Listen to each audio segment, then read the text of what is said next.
السلام علیکم ورحمۃ اللہ وبرکاتہ۔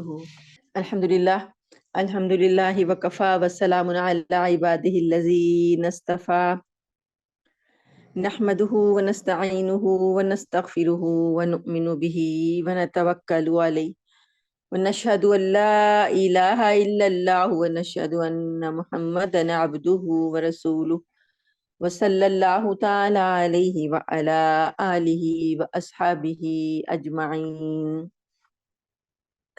رب اشرح لی صدری ویسر لی امری واحلل عقدۃ من لسانی یفقہوا قولی۔ اللہم اجعل القرآن ربیع قلوبنا ونور بصرنا وجلاء ہمنا وذہاب حزننا۔ سورہ احزاب ہے، آج آغاز سورہ احزاب سے ہو رہا ہے، مدنی سورت ہے۔ بسم اللہ الرحمن الرحیم۔ یا ایہا النبی اتق اللہ ولا تطع الکافرین والمنافقین ان اللہ کان علیما حکیما۔ اے نبی، اللہ سے ڈرتے رہو اور کافروں اور منافقوں کا کہنا نہ مانو، بے شک اللہ خوب جاننے والا، حکمت والا ہے۔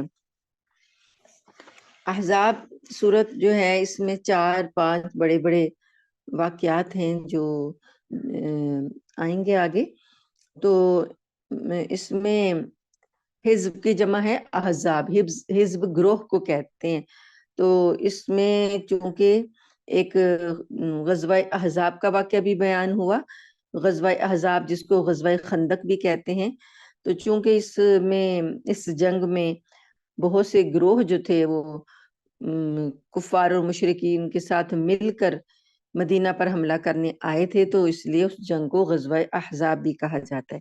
اس کا بھی تذکرہ ہے اس میں۔ تو یہ ہے کہ اللہ پاک نے پہلی آیت میں یہ فرمایا کہ چونکہ کچھ کافر لوگ جو تھے نا، وہ حضرت صلی اللہ علیہ وآلہ وسلم سے مختلف قسم کی تجویزیں پیش کرتے تھے آپ کی دعوت کو روکنے کے لیے۔ کبھی کہتے کہ آپ ہماری فلاں بات مان لیں تو ہم آپ کی بات مان لیں گے۔ تو نبی کریم صلی اللہ علیہ وآلہ وسلم کو یعنی کہ کمپرومائزنگ سی سچویشن پیدا کر دیتے۔ تو منافقین تائید کرتے، منافقین کہتے کہ ہاں ہاں ان کی بات ہمیں مان لینی چاہیے، اس میں یہ مصلحت ہے، اس میں یہ مصلحت ہے، اس طرح وہ لوگ ایمان لے آئیں گے، ایمان مسلمانوں کی طاقت میں اضافہ ہو جائے گا۔ یعنی اس طرح کی باتیں جو غلط باتیں تھیں جن کو وہ مصلحتاً پیش کرتے تھے۔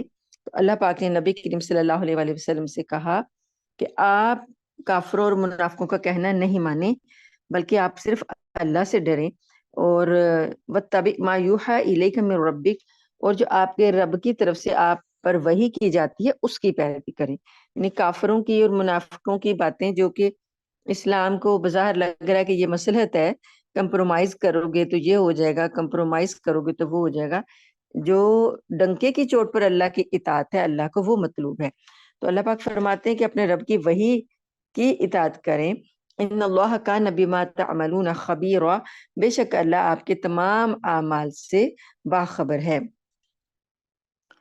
اب ہم لوگ بھی یہی کرتے ہیں نا، مصلحتوں کے بندے ہیں، ہمیں مصلحتیں نظر آتی ہیں تو ہم مصلحت کے تحت اپنے دین کو چھوڑ دیتے ہیں اور دنیاوی مصلحتوں کو اپنا لیتے ہیں۔ تو اللہ پاک فرماتے ہیں وتوکل علی اللہ، اللہ پر بھروسہ کرو، تم لوگوں پر، لوگوں کی باتوں پر بھروسہ نہ کرو، اللہ پر بھروسہ کرو، اللہ جو ہے وہ کارساز کافی ہے۔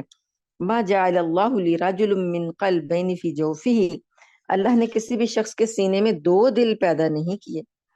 2 دل اس کا تعلق پچھلی بات سے بھی اور آگے بھی بات آئے گی کہ پچھلی بات میں بھی کہ ایک دل، 2 دل ہوں، ایک دل میں اللہ کو راضی کر لو، ایک دل میں لوگوں کو راضی کر لو۔ تو اللہ پاک فرماتے ہیں کہ ایسا نہیں ہو سکتا کہ آپ اللہ کو بھی خوش کریں اور ساتھ کافروں منافقوں کے مطالبات مان کر ان کو بھی خوش کریں۔ اللہ نے ایک شخص کے سینے میں ایک ہی دل پیدا کیا، تو جس دل میں رحمان ہوگا وہاں شیطان نہیں ہوگا، اور جہاں شیطان ہوگا وہاں رحمان نہیں ہوگا۔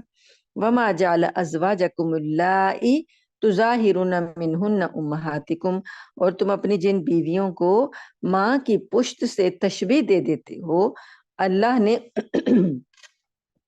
ان کو تمہاری ماں نے بنا دیا. اب یہ آیت جو تھی 2 دلوں والی، یہ آیت پیچھے بھی سے بھی تعلق تھا، اور آگے یعنی اب جو آیت آ رہی ہے اس سے بھی تعلق ہے کہ اگر کوئی شخص اپنی بیوی کو ماں سمجھ رہا ہے تو وہ ماں نہیں بن جائے گی، ماں ماں ہی رہے گی اور بیوی بیوی ہی رہے گی. اس میں ایک زہار کا جو ہے اس کا مسئلہ بتایا گیا. زہار ان کے ہاں رواج تھا. یہ جو ہیں عرب لوگ مشرکین، طلاق دینے کا ایک انہوں نے یہ بھی طریقہ بنایا ہوا تھا. طلاق میں یعنی جیسے کہ کسی عورت کو طلاق دے کر فارغ کر دیا جائے، وہ نہیں کرتے تھے، بلکہ علیحدگی اختیار کر لیتے تھے. اور کیا کہتے تھے، اس کی تفصیل آگے سورہ مجادلہ میں بھی آنے والی ہے. تو یہ لوگ کیا کہتے تھے کہ اپنی بیوی کے بارے میں کوئی ایک شخص یہ قسم کھا لیتا کہ تمہاری پشت میرے لیے ایسے ہی ہے جیسے میری ماں کی پشت، یعنی میں تمہیں اپنی ماں سے تشبیہ دیتا ہوں، جیسے میری ماں میرے لیے ازدواجی تعلقات کے لیے حرام ہے، تو تم بھی اس طرح سے، میری بیوی بھی مجھ پر حرام ہے. تو اس طرح قسم کھا لیتے تھے، اور اس قسم کے بارے میں بعد میں کوئی مدت مقرر نہیں تھی. نہ یہ قسم کو توڑتے تھے، نہ یہ پتا تھا کہ انہوں نے کب تک کے لیے بیوی کے ساتھ قسم کھائی ہے.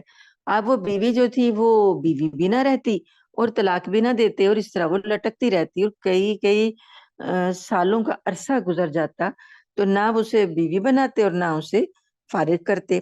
تو یہ زہار کا انہوں نے طریقہ بنایا ہوا تھا. تو اللہ پاک نے بتایا کہ تمہارے اس طرح کہہ دینے سے، وَمَا جَعَلَ أَزْوَاجَكُمُ اللَّائِي تُظَاهِرُونَ مِنْهُنَّ أُمَّهَاتِكُمْ، تمہارے اس طرح کہہ دینے سے کہ جن بیویوں کی کو تم ماں کی پشت سے تشبیہ دے لیتے ہو، اللہ نے تمہاری مائیں نہیں بنا دیا ان کو. وَمَا جَعَلَ أَدْعِيَاءَكُمْ أَبْنَاءَكُمْ، اور نہ تمہارے منہ بولے بیٹوں کو تمہارا حقیقی بیٹا بنا دیا.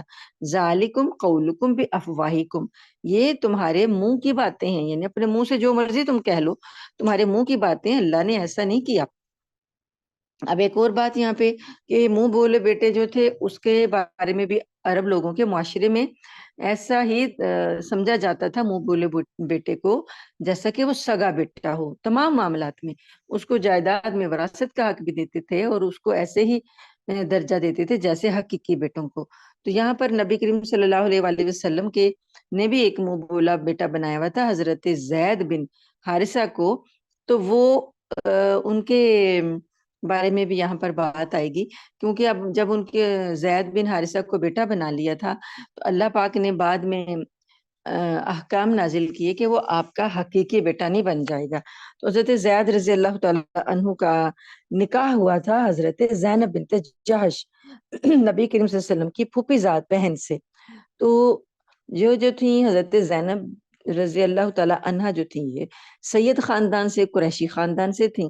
تو زید جو تھے بے شک کے غلام نہیں تھے، لیکن چونکہ ایک دفعہ ان پر غلامی کا ٹھپا لگ چکا تھا، ان کو حضرت زید رضی اللہ تعالیٰ عنہ جو تھے وہ ان کو جو حضرت خدیجہ کے چچا تھے حکیم بن حزام، انہوں نے خریدا تھا. وہ اصل میں کسی میلے میں اپنی والدہ سے گم ہو گئے، میلے میں کوئی لوٹ مار ہوئی، یہ جس قافلے میں آئے ہوئے تھے اس قافلے کو لوگوں نے لوٹا. تو وہ پھر لوٹ مار میں ایسا ہی ہوتا تھا، مال وغیرہ جو بھی ہاتھ آتا لے گئے، تو بچے کو بھی وہ لے گئے. تو ماں جو تھی وہ اپنے بچے کو ڈھونڈتی پھرتی تھی، لیکن ڈاکوؤں نے حضرت زید کو جب لوٹا تو انہوں نے کسی اور مقام پر یہ واقعہ پیش آیا، لیکن انہوں نے مکہ میں لا کر اس بچے کو غلاموں کی منڈی میں بیچ دیا. اور حضرت خدیجہ کے چچا جو تھے حکیم بن حزام، انہوں نے ان کو خرید لیا، اور خرید کر انہوں نے حضرت خدیجہ رضی اللہ تعالی عنہا کو دے دیا بطور ہدیہ، تحفہ، کہ یہ آپ کی خدمت کرے گا. تو یہ بچے سے تھے، اس وقت چھوٹی عمر کے بچے تھے، تو شاید 10 سال عمر ہو یا اس سے بھی نیچے کم ہو. تو حضرت خدیجہ رضی اللہ تعالیٰ عنہا کی شادی جب نبی کریم صلی اللہ علیہ وآلہ وسلم سے ہوئی تو وہ جب آپ کے گھر آئیں تو آپ کو ساتھ لیں، اس غلام کو بھی ساتھ لیں حضرت زید کو، اور لا کر انہوں نے نبی کریم صلی اللہ علیہ وآلہ وسلم کو ہدیتاً پیش کر دیا. اب یہ اس طریقے سے ان پر غلامی کا ٹھپا لگ گیا. حالانکہ یہ غلام پیدا نہیں ہوئے تھے، یہ آزاد خاندان کے فرد تھے، لیکن اب حالات نے ان کو غلام بنا دیا. جب ان کی والدہ ان کو ڈھونڈتے پھرتی تھی، ان کے گھر والے اپنے بچے کو ڈھونڈتے پھرتے تھے، تو کسی نے ان کے گھر والوں کو خبر دی کہ یہ آپ کا بچہ مکہ میں موجود ہے۔ تو ان کے چچا اور ان کے والد حارث جو تھے وہ آئے تھے اور نبی کریم صلی اللہ علیہ وآلہ وسلم سے کہنے لگے کہ ہمیں معلوم ہوا ہے کہ ہمارا بچہ یہاں ہے، تو آپ ہم سے جتنے بھی پیسے چاہیں لے لیں، قیمت لے لیں، ہمارا بیٹا ہمیں واپس کر دیں۔ تو حضرت زید رضی اللہ تعالی عنہ کو جب بلایا گیا ان کے والد کے سامنے، چچا کے سامنے، اور نبی کریم صلی اللہ علیہ وآلہ وسلم نے سے پوچھا کہ بیٹے یہ کون ہے، تو انہوں نے پہچان لیا کہ یہ میرے والد ہیں، میرے چچا ہیں، اور آپ سے انہوں نے کہا کہ یہ آپ کو لینے آئے ہیں۔ تو حضرت زید رضی اللہ تعالی عنہ نے جانے سے انکار کر دیا، کہنے لگے کہ میں جو ان کے ابو نے والد نے کہا کہ زید تم غلامی کو آزادی پر ترجیح دے رہے ہو؟ تو انہوں نے کہا کہ ہاں، میں ان ہستی کی، نبی کریم صلی اللہ علیہ وآلہ وسلم کی غلامی پر ہزاروں آزادیاں قربان کرتا ہوں۔ تو اس وقت ابھی نبی کریم صلی اللہ علیہ وسلم ان کو مطلب اپنے ساتھ رکھتے تھے، لیکن ایسا نہیں تھا کہ ان کو وہ شاید ابھی وہ بھی نہیں تھا، ابھی نبی کریم صلی اللہ علیہ وسلم مبعوث بھی نہیں ہوئے تھے، نبی بھی نہیں بنائے گئے تھے، تو یہ اس سے بھی پہلے کی بات ہے۔ تو اس کے بعد آپ صلی اللہ علیہ وآلہ وسلم نے حضرت زید کو جب انہوں نے اپنے والد کے ساتھ جانے سے انکار کر دیا اور آپ کی غلامی کو ترجیح دی، تو آپ نے خانہ کعبہ میں اعلان کر دیا کہ آج سے زید میرا بیٹا ہے، میں نے اس کو اپنا لے پالک بیٹا بنا لیا، منہ بولا بیٹا بنا لیا۔ تو اس وقت پھر لوگ جو تھے نبی کریم صلی اللہ علیہ وسلم کے اس اعلان کے بعد حضرت زید کو زید بن محمد پکارا کرتے تھے۔ اب جب یہ بڑے ہو گئے اور جب نبی کریم صلی اللہ علیہ وسلم نبی بنائے گئے تو غلاموں میں سب سے پہلے یہی حضرت زید ہی ایمان لائے تھے۔ تو اس میں یعنی بات ایسی آئی آگے چل کے کہ پھر ایک جب جوان ہو گئے تو ان کی شادی آپ صلی اللہ علیہ وآلہ وسلم نے اپنی پھوپھی زاد بہن زینب بنت جہش سے کر دی۔ اب زینب جو تھی ان کے دل میں اپنی خاندانی وجاہت کا تھا احساس، وہ پہلے تو راضی نہیں ہو رہے تھے، لیکن جب انہیں یہ پتا چلا کہ اللہ کی اور نبی کریم صلی اللہ علیہ وسلم کا حکم ہے تو وہ راضی ہو گئے، لیکن دل سے ان کے بات نہیں جاتی تھی کہ زید جو ہے وہ غلام ہے۔ تو میں سردار خاندان سے، سید اور اعلیٰ خاندان سے، قریش اپنے آپ کو اعلیٰ سمجھتے تھے تو ان سے تعلق رکھتی ہوں، پھر ان کا نباہ نہیں ہو سکا۔ تو حضرت زید رضی اللہ تعالی عنہ نے نبی کریم صلی اللہ علیہ وآلہ وسلم کو بتایا، کتنی مرتبہ میں بتایا کہ ہمارا نباہ نہیں ہو رہا۔ پھر ایک وقت میں اللہ تعالیٰ نے نبی کریم صلی اللہ علیہ وآلہ وسلم سے کہا کہ آپ حضرت زینب کو طلاق دیں گے تو آپ زینب سے شادی کریں گے۔ اب نبی کریم صلی اللہ علیہ وآلہ وسلم کے لیے ایک بہت بڑی آزمائش تھی یہ حکم کہ منہ بولے بیٹے کو معاشرے میں حقیقی بیٹے کی طرح سمجھا جاتا ہے، اگر انہوں نے ان کی بیوی سے نکاح کیا طلاق کے بعد تو لوگ کہیں گے کہ اپنی بہو سے نکاح کر لیا، تو وہ لوگ تو بہت زیادہ مسئلہ بنائیں گے اور باتیں بنائیں گے۔ آپ صلی اللہ علیہ وآلہ وسلم ان باتوں سے بھی ڈر رہے تھے۔ اللہ پاک نے نبی کریم صلی اللہ علیہ وآلہ وسلم سے کہا، آپ شروع میں پہلی آیت میں کہہ دیا اے نبی اللہ سے ڈرو، یا ایھا النبی اتق اللہ، اللہ سے ڈرو، ولا تطیع الکافرین والمنافقین، کافروں منافقوں کی بات نہ مانو۔ اس کے بعد اگلی آیت میں بھی کہا وتوکل علی اللہ، اللہ پر بھروسہ رکھو۔ تو یہ ساری چیزیں جو ہیں اور یہ ساری چیزیں جو ہیں آگے واقعات آ رہے ہیں، ان کی مناسبت سے آیات آ رہی ہیں، تو میں نے آپ کو پس منظر میں بتا دیا۔ تو یہاں پر اللہ نے یہ بھی بتایا کہ جو آپ نے منہ سے زبان سے کسی کو اپنا بیٹا بنا لیا، اللہ نے اس کو آپ کا حقیقی بیٹا نہیں بنا دیا۔ واللہ یقول الحق وہو یہدی السبیل، اور اللہ کی بات جو ہے وہ تو وہی ہے جو کہ ہدایت کا راستہ دکھاتی ہے۔ ادعوہم لآبائہم ہوا اقسط عند اللہ، ان لڑکوں کو، ان بیٹوں کو، لے پالک بیٹوں کو ان کے باپوں کے نام سے پکارو، یہی طریقہ اللہ کے نزدیک پورے انصاف کا ہے۔ اب اللہ پاک نے یہ جو حکم دیا کہ جو بھی کسی نے منہ بولا بیٹا بنایا ہے اس کا جو حقیقی باپ ہے وہ اس کے نام سے اس کو پکارا جائے گا. تو اب نبی کریم صلی اللہ علیہ وآلہ وسلم کے منہ بولے بیٹے حضرت زید کو لوگ زید بن محمد کہتے تھے. اس آیت کے نازل ہونے کے بعد اب ان کو زید بن حارثہ کہا جانے لگا. اب ان کا نام ان کے باپ کے نام کے ساتھ پکارا جانے لگا. اللہ پاک نے فرمایا کہ یہ بات زیادہ انصاف والی ہے.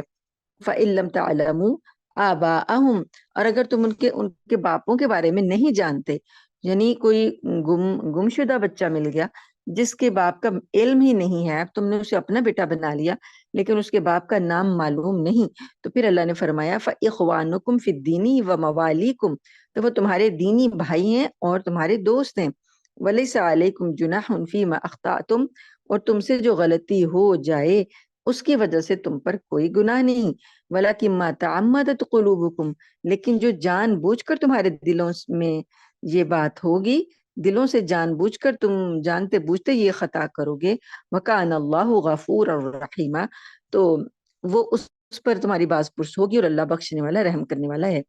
یعنی بھول چوک سے کسی حقیقی بیٹے کو مجازی طور پر منہ بولے بیٹے کو اس کے پکار لیا جائے تو پھر اللہ تعالیٰ کہتے ہیں اس میں تو اللہ تعالیٰ معاف کر دیں گے. اب اگلی آیت میں النبی اولا بالمؤمنین من انفسہم وازواجہ امہاتہم، نبی جو ہیں ایمان والوں کے لیے ان کی اپنی جانوں سے زیادہ حق رکھتے ہیں اور ان کی جو بیویاں ہیں وہ امت کی مائیں ہیں. نبی صلی اللہ علیہ وآلہ وسلم کی شان، آپ کے حقوق میں یہ حق بتایا اللہ پاک نے. اب ہمارے ہاں ساری چیزوں کے حقوق کا بڑا چرچا ہوتا ہے، بڑا پرچار ہوتا ہے کہ آج عورتوں کے حقوق کا دن منایا جا رہا ہے، آج شوہروں کے حقوق کا دن منایا جا رہا ہے، آج باپوں کا دن ہے، آج ماؤں کا دن ہے، آج مزدوروں کا دن ہے، آج فلاں کا دن ہے، آج جانوروں کا دن ہے، کبھی تو جی ایٹماسفیئر کا دن ہے، کبھی یہ جو ہے اپنے کتوں بلیوں کے دن بھی مناتے ہیں. تو اللہ تعالیٰ نے حقوق کا جہاں پر تذکرہ آیا، اللہ تعالیٰ نے نبی کریم صلی اللہ علیہ وسلم کا حق یہ بتایا، آپ کا درجہ یہ بتایا کہ ان کا حق مومنوں کے نزدیک، اللہ کے نزدیک حکم یہ ہے کہ نبی کا درجہ مومنوں کی اپنی جان سے بھی بڑھ کر جو ہے وہ ہے، اور نبی کی جو زوجائیں ہیں، ازواج ہیں، وہ لوگوں کی مائیں ہیں. وَأُولُو الْأَرْحَامِ بَعْضُهُمْ أَوْلَىٰ بِبَعْضٍ، اور جو پیٹ کے رشتے ہیں نا، پیٹ کے رشتے، ارحام رحم کے رشتے، یعنی جو نسبی رشتے ہوتے ہیں، باپ کی طرف سے رشتے ہیں، ماں کی طرف سے رشتے ہیں، تو اللہ پاک نے فرمایا کہ پیٹ کے رشتے دار دوسرے مومنوں اور مہاجروں کے مقابلے میں ایک دوسرے پر میراث کے معاملے میں زیادہ حق رکھتے ہیں. یہاں پر جو مہاجرین تھے، آئے ہوئے تھے مکہ سے مدینہ، تو شروع میں مہاجرین اور انصار کو اللہ پاک نے، نبی کریم صلی اللہ علیہ وسلم نے رشتہ مؤاخات میں جوڑا تھا نا، بھائی بھائی بنائے، ایک مہاجر کو ایک انصار کو. تو شروع میں ایسا ہوتا تھا کہ یہ دونوں وراثت میں بھی ایک دوسرے کے حقدار ہوتے تھے کیونکہ یہ دینی بھائی تھے. تو اب اللہ پاک نے بتا دیا اگر کوئی شخص جو ہے مہاجرین کا کوئی سگا رشتہ دار، پیٹ کا رشتہ دار جو ہے وہ ہجرت کر کے آتا ہے، ایمان لے کر آتا ہے، تو اب جو ہیں پیٹ کے رشتہ دار، رحم کے رشتہ دار زیادہ حقدار ہیں دوسرے دینی بھائیوں کی نسبت وراثت میں. اللہ تعالیٰ فرماتے ہیں الا ان تفعلوا الى اولیاءکم معروفا، یا یہ کہ تم اپنے دوستوں کے بارے میں سوائے اس کے کہ یہ ایک حق صورت ہو سکتی ہے کہ تم کوئی اچھی نصیحت وصیت کر جاؤ. یعنی ایک شخص کی پوری جو پراپرٹی پہلے مہاجر شخص کو جانی تھی یا مہاجر کی پراپرٹی انصار بھائی کو جانی تھی، اب یہ ہے کہ ان کے اپنے حقیقی وارث موجود ہیں جو وہ اسلام لے آئے ہیں. تو اب یہ ہوگا کہ اب دوستی تو ان کی پکی ہے، تو اپنی دوست کے حق میں 1/3 1/3 کی وصیت کی جا سکتی ہے. اللہ نے کہا کہ وہ معروف طریقے سے تم کوئی نیکی کر لو، اس کو اپنی زندگی میں کوئی تحفہ دے جاؤ، اپنی زندگی میں کوئی اسے بخش دو، جو 1/3 مال ہے وہ دے دو، لیکن پوری جائیداد میں جو اللہ نے وارثوں کے حصے بنا دیے وہ وہی چلیں گے.